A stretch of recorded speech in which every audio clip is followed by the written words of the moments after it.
Hello and welcome to Making Creativity Pay. My name's Dan Barnett and ahead of the podcast show London on the 24th and 25th of May, we're running a series of short daily podcasts with a variety of people in the podcast industry. Today's episode is with Megan Hayward, podcast producer at editaudio.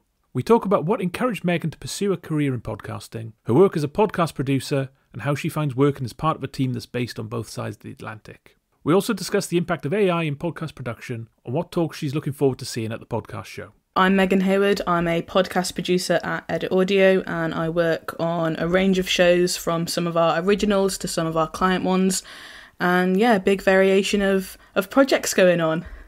The Podcast Bestie episode with you on, talking about Mina AF and 100,000 downloads. It's kind of interesting to kind of see where an editor fits in within a podcast, and when a lot of the time it's just one person kind of setting up interviews, recording it, editing it, getting it out, whereas you have to be part of a machine or process to kind of fit everything in and work in it. So what are the kind of main differences between being part of a team on a podcast versus kind of doing it yourself? I think this is why I got into podcasting actually, was because of how easy it is to create something by yourself. So I did a degree in TV and radio at Salford Uni and then went and did the Masters in Radio at Sunderland. And the main reason on my undergrad why I veered towards radio rather than doing TV was because I just hated relying on other people and working as part of a team, because especially at a student level, you're just there with people that aren't taking it seriously, and then they'll like bring your marks down, and like it was just always really frustrating for me to have to work with other people when they weren't as enthusiastic as me about group projects.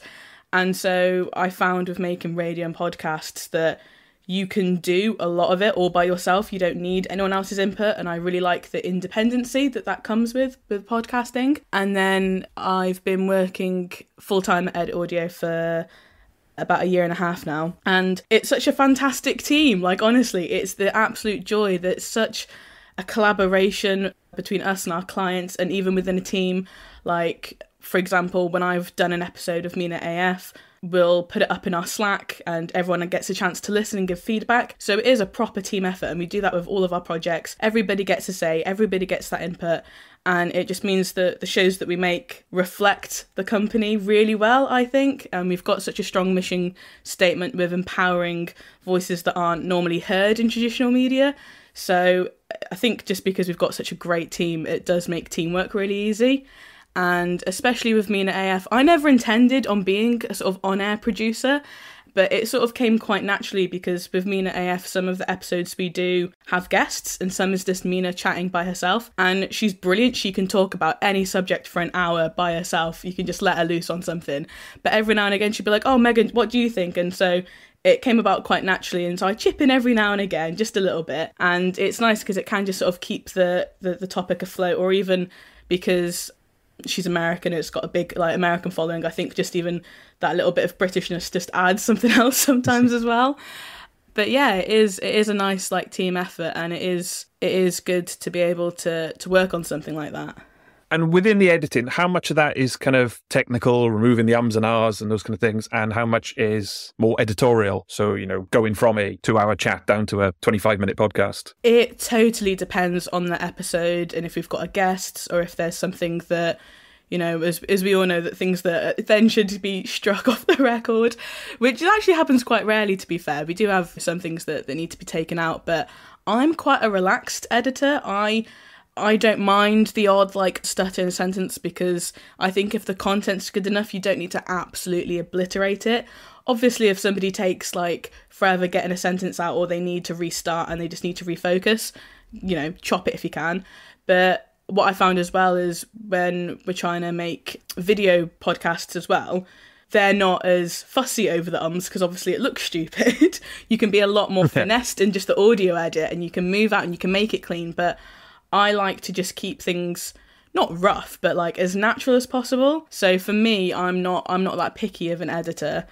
And it's totally fine if people are. I can understand why you'd want to get out all of the mouth clicks and stuff. But I think because I listen to a lot of podcasts that were originally radio, and they often just leave in sort of as broadcast. So my ears aren't really like that picky to fillers and stuff, because it's just the content that I listen to. But yeah, there have been some times where we've got like an hour and a half recording and only half an hour will see the light of day. How difficult is it sometimes to kind of, you almost remove someone's personality? You know, if the way they speak is a bit more considered and that's how they are, but you could kind of just chop, remove that thing. But is it still them? Well, I think because I used to make a few documentaries, and with that you can really play around. You know, if you've got an hour recording and you're trying to get it into a 15-minute feature, you can totally ruin the story by taking out as much and trying to get it to fit what you want it to say. And I think if the content is good and interesting, leave it in. If it doesn't add anything, take it out. And that's why the team review system that we have in place is so good, because often someone else will flag being like, well, was there a reference to this earlier? Where is it? And then you suddenly realise, oh yeah, because I know the full story because I've edited it, it all makes sense to me. And I think it is really important to have someone else to listen to your cut before it goes out, because if they don't know what the original conversation was, they can sort of verify as a listener if what you've left in makes sense as a whole piece.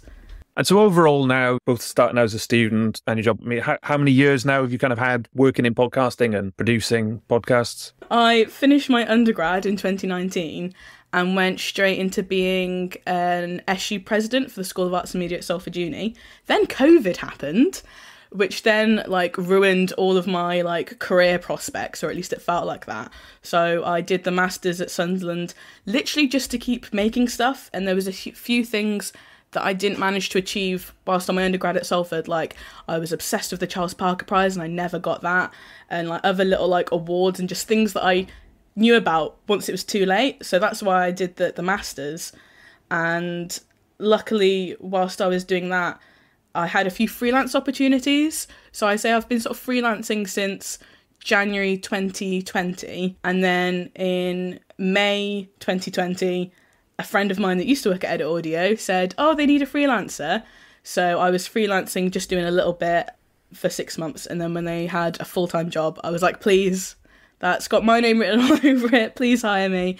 And I got made full-time. So it's been a year and a half full-time as a proper producer. Mina AF is the first show that I've properly produced, because a lot of the work that I've been doing so far has just been editing audio, and the clients produce it and they sort out all of the content, and it's just turning it into something airable. But yeah, so I've been properly producing a show since January, I would say. Every kind of few years there's a new podcast boom, but the last one around when kind of COVID started was a big one. I mean, how much have you seen things change in the last 3 years or so? It's definitely become something that is just my mum now listens to podcasts, and to me that is a huge marker of, even though I've been banging on about them for about 6 years. So for me, I think that's a good thing, that now people know what you mean, and it's not just people that are in entertainment and media that know what you're on about. Now everyone does know what one is. And I think the obsession with visualization is something that's really interesting to me, because there's a whole debate, isn't there, of you can't just call a video show a podcast, etc., etc. And I get really annoyed when I see people just saying, oh, I've got a podcast, and it's really, it is a video show, that's what you're doing it for, which is fine. It's still great content, and I have discovered quite a few podcasts because of the visualization, because of the TikToks and stuff. And I think to me that is the biggest change, is just the production value seems to have shot right up. You can make a podcast with literally no money. You could make one on your mobile phone if you wanted to. But to me, there seems to have been a big investment, particularly in these video shows, into making them something really marketable. And instead of relying on a TV network to pick up somebody now hosting a show, people can do it themselves and monetize it and be viral sensations. And there is that sort of step where now podcasting to me is one of the traditional forms of media. It's no longer something innovative and on the sidelines that people don't really know about. It is one of the main sources these days where people get their news and entertainment from. With your mum, was that because you're in the industry, Nope. or was there a gateway podcaster? No, it's because my brother recommended one. Okay. You can tell who's the favourite child. Yes.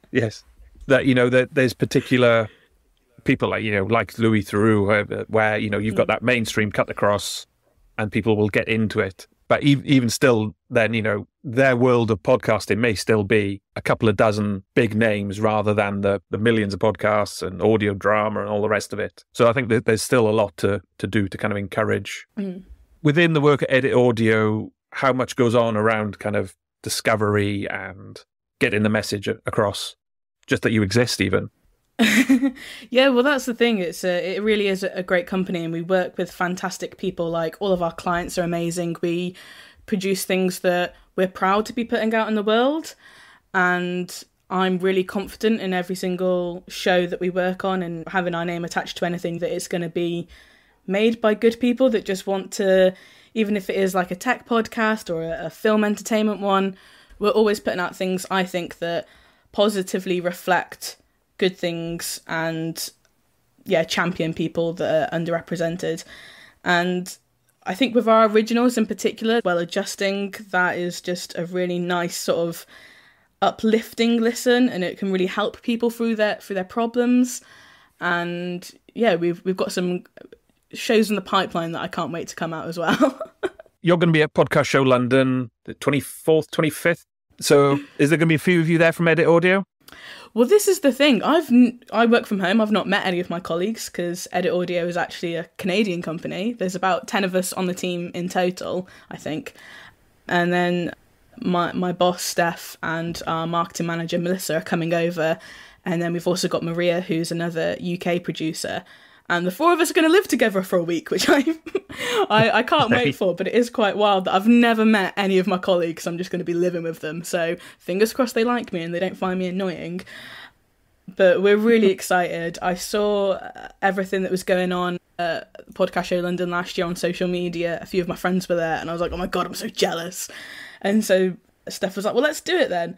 And I'm really excited because one of the first sort of projects I was given full sort of control and creativity over is a show that's now called On the Road, where we go to different conferences with a pop-up sound booth and people go in and they answer a few question prompts we've got, and we're going to be doing that in London. So I'm just excited to be there physically with the booth rather than just getting the audio afterwards to play around with. So that's what I'm most excited for, is that people can swing by and take part in a little podcast series. And other than the stuff you're doing, is there anything in particular you're looking to see or someone you're looking forward to hearing from? Oh, there's such a fantastic lineup. I really hope that I can make Nish Kumar's Pod Save the UK talk, because that seems like that'll be really cool. And yeah, I think I'm going to be manning the booth most of the time. I really like talking to people, and so whilst all of the talks are going on, and if other people want to bop off places, we're doing a talk ourselves. So on day one at 1 p.m, my boss Steph is teaming up with Sharon from Burnt Roti to do a session called Put Your Money Where Your Messaging Is, which is talking about where to spend your money for DEI, budget and impact, and the benefits that come from investing in your community. So that will be a really good talk. I highly recommend people check that one out. But yeah, the schedule looks jam-packed. I'm really excited to just see what's going on and see what happens day by day. And in terms of podcasting in general, I mean, where do you think it's going to go in the next 12 months, both in terms of kind of content and tech? There was, how podcasts are produced, the rise of AI, whether that's going to, how overplayed that is, or whether there are things that will actually help you. I do think that AI is a really marvellous tool. Obviously, I don't think it will ever be smart enough to know the nuances of human conversation to actually pick up on what needs to stay in and out of an edit, bar like ums and fillers. It can't be hard for it to chop out that, but I'm not too worried that AI is going to take my job as a producer, because there is just, the human need to be coming up with these ideas. Otherwise, it will all just merge into one generic thing.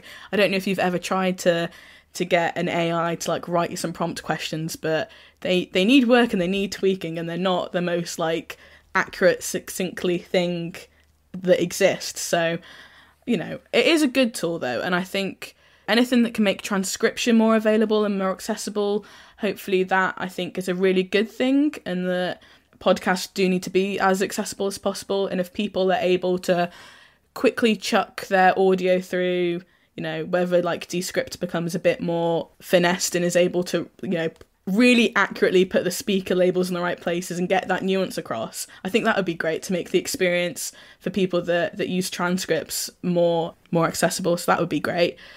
But yeah, I don't think AI is going to completely take over. I think that the visualization is just going to get bigger and bigger. People know that, well, unless TikTok and Twitter just get banned and go and get taken down. I think that's the bigger question, is what's going to happen with the state of social media and how is that going to impact the future of podcasting? Because for me, the way that I discover new podcasts is entirely through social media. I've never once looked at a podcast chart to see what I should be listening to in like New and Noteworthy or Podcasting or whatever. So I only know new podcasts through what comes up in my news feeds.